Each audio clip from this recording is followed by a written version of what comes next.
Hey, what's up? I'm Teal Painter, this is my channel, and I have been awake for 26 hours. Today I'm going to be talking about my spoiler-free review of the entire first season of The Legend of Vox Machina. It has now been out for a little over a week. You've had the opportunity to go through and watch every single episode, but I'm still going to keep this one spoiler-free because my spoiler-filled talk about the entire season is going to be coming out on Wednesdays. So make sure you subscribe if you want to see that pop up in your feed. Now, let's get to my spoiler-free review of the entire first season. I'm going to be reiterating some points, but I'm also going to be reflecting on things in light of the cohesive whole that this season represents. All right, let's talk about the looks of the show. The looks were really up and down for me throughout this season. Especially in the first two episodes, I found like animation problems, some compositing errors, some things that just didn't really mesh well or even looked genuinely uncanny, like the fight in the second episode. I found that one to be kind of almost hard to watch because nothing really looked like it fit where it was, which was kind of unfortunate because otherwise it was a cool fight and was well organized. And then things continued to get a little bit better from there until we get to the final three episodes, which were, in my opinion, the most beautiful out of any episode in the entire season. And there are also some really cool graphical moments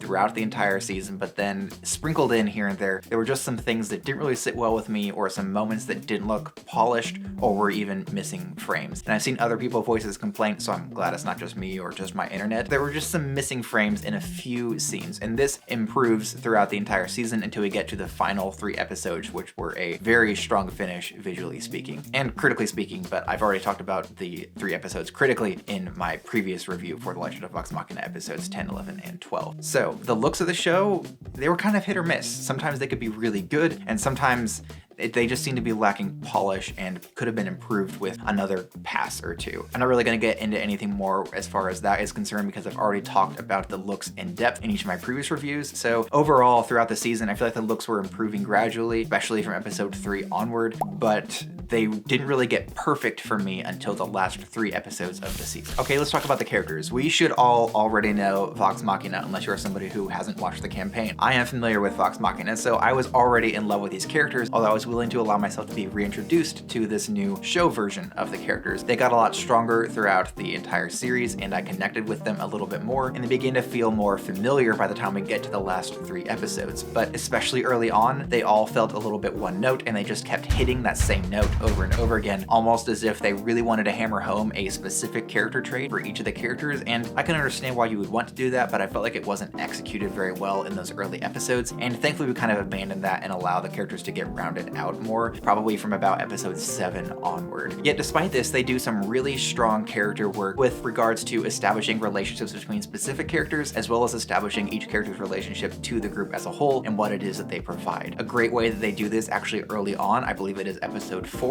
when they split the party up by throwing them all into different rooms and locking them up, and this gives the party members opportunities to interact with people that we wouldn't ordinarily see them interacting one-on-one with. And I thought that was a really smart choice. It gave us a way to connect with the characters. Instead of connecting with them as a group or part of a whole, we got to connect with them as individuals and see them also as individuals connect with each other. And they do this a few times throughout the series. They will break a couple of characters away from the group so that they can show you, the audience, what these characters are like and how they interact with this specific character, which allows you to get to know them a little bit more. Actually, in my Greenbone Saga reviews, I talked about the fact that this is a really strong way to establish characters, is to show their relationships with different people, because then you get a more well-rounded view of that person. If you see the same person from different people's perspectives, you're going to get a strong idea of who that person actually is. And they give this to us in Vox Machina. It's a really excellent way to establish characters, and I have to give them kudos for that. They do this again in a really strong way in the 10th episode, and it's not really splitting the party, it's more just, I think that they're walking down like a narrow passage or something along those lines, and they are kind of somewhat broken up, and then we get very quick moments with each of them interacting with one another. And again, it establishes not only each character, but each character in relation to whoever it is that they are talking to. This was really well done. They did a great job establishing the characters, and I'm really glad that we started to connect with them a little bit more and see more personality and depth to them as the season went on. I do wish that they had started adding more depth to the characters earlier on in the season, but I'm glad with where we wound up by the end of it, and from here I don't really have a lot of complaints. I think the characters are well established now, and I can't wait for their next adventure. Now let's talk about about the humor. Critical Role hits a ton of emotional notes throughout the first campaign and the second campaign, and also through the third campaign. You will laugh, you'll cry, you'll feel fear, you'll feel tension, you'll feel all sorts of different emotions while you watch it because it's really well told, in my subjective opinion. One of the things that they do is make me laugh, and I laughed pretty much in every episode. I don't think there's an episode where I haven't laughed at least once because the cast is genuinely funny and seem like a lot of fun to be around, and they play well off each other. Some of that humor just didn't really translate to this show and instead started to get really old. It often felt like they were just grabbing at the low-hanging fruit or deliberately setting up very stupid jokes just so that they could tell them, and it didn't really add anything to the story, didn't tell me anything about the characters, and didn't really grow anybody in any significant way. Now, I know that not every joke has to be about actually growing the characters, but especially earlier on in the show, you should be focused on trying to use humor to establish what kind of character each one is. And instead, what we got was a lot of I'm stupid jokes from Grog and a lot of I'm horny jokes from Scanlan, and that was it. And we got those over and over and over again, and they all pretty much fell into the same camp, and it wasn't all that funny. It was funny a couple of times, but as they continued to do that over and over and over again, especially with Scanlan's raunchiness, it stopped being funny and felt more like it was being done for shock factor or just because it was an easy joke to make and they figured they might as well just squeeze it in there. I was really getting kind of tired of that, and I've said it several times, I'm gonna say it again, I'm really not a prude when it comes to humor. I just like it when the crude humor is clever and witty and well set up, as opposed to just a low-hanging fruit that somebody wants to grab off the tree and then move on. And I think that by the time we got to episode 9, the humor was more on par with what I expect from Critical Role, and it finally really hit its stride. The final 3 episodes in particular are really funny.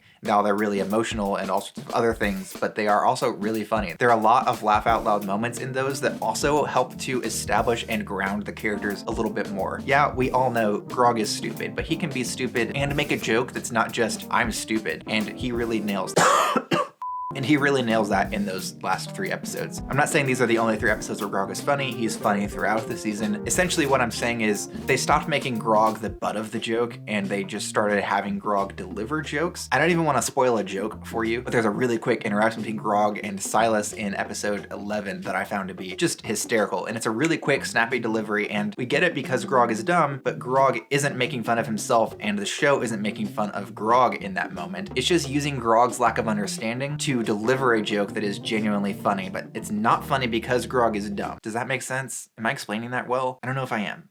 But that, I think, once you get to the episode and you see that, hopefully you'll see what I mean. Another thing that I want to note about the humor is that it's not just me, and unfortunately, it has wound up turning some people away from the show. I've tried to tell them that, hey, it gets better and Scanlan stops being excessively raunchy at every other minute mark, but some people just are going to be turned off by that kind of humor. And on the one hand, it's going to be a raunchy show, and I expect that, and I expect some raunchy humor, and that's fine. I don't have an issue with it, and if you're somebody who has an issue with it, then don't watch the show. But it is sad that they got turned away from the excessive amount of that is just baked into those first few episodes, because yeah, it does get better, but I can also understand why hearing that same joke every other minute is going to make you think, oh, this is just what the show is, and then you just tune out. So if you are somebody who tuned out, I'd suggest getting back into it. The humor greatly improves in my subjective opinion. Okay, so let's talk about the story before I get into my overall rating. The story of The Legend of Vox Machina focuses around the Briarwood arc for 10 of its 12 episodes. The first 2 episodes focus on something that is technically part of the Chroma Conclave arc, but that happened before we see the first campaign, and it's definitely setting that arc up for the next season. Those 2 episodes, really weak in my opinion. I did not enjoy those. I had a lot of complaints about those episodes. You can go back and watch my reviews for episodes 1, 2, and 3 if you want to check that out. But I just really did not enjoy those 2 episodes. Everything from then on, I don't think that there was anything that I gave less than 4 stars to. If we just nix those first 2 and we focus on the actual arc that is the focus of this season, this is a really well done story arc. I went back and I watched through all of it cohesively, just back to back after the entire season was released, and I'd watched and reviewed those last 3 episodes. And it holds its own really well. And there are only a couple of weak story moments that I will be mentioning in my video on Wednesday,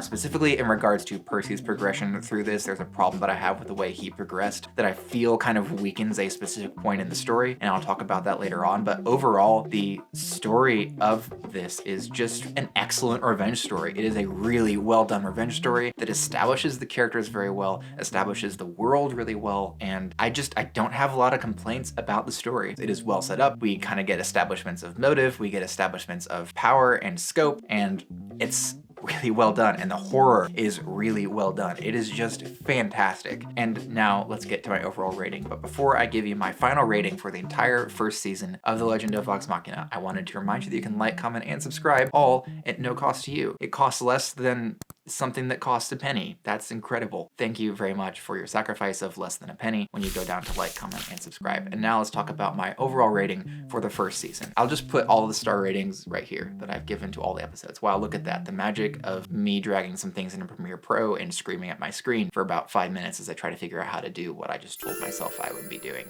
Is it up yet? All right, let's get to it. So these are my star ratings. You can see them all right here. I'm currently just waving into the void. There's nothing in front of me, but I'm guessing that they are in front of me right now. All really strong stuff.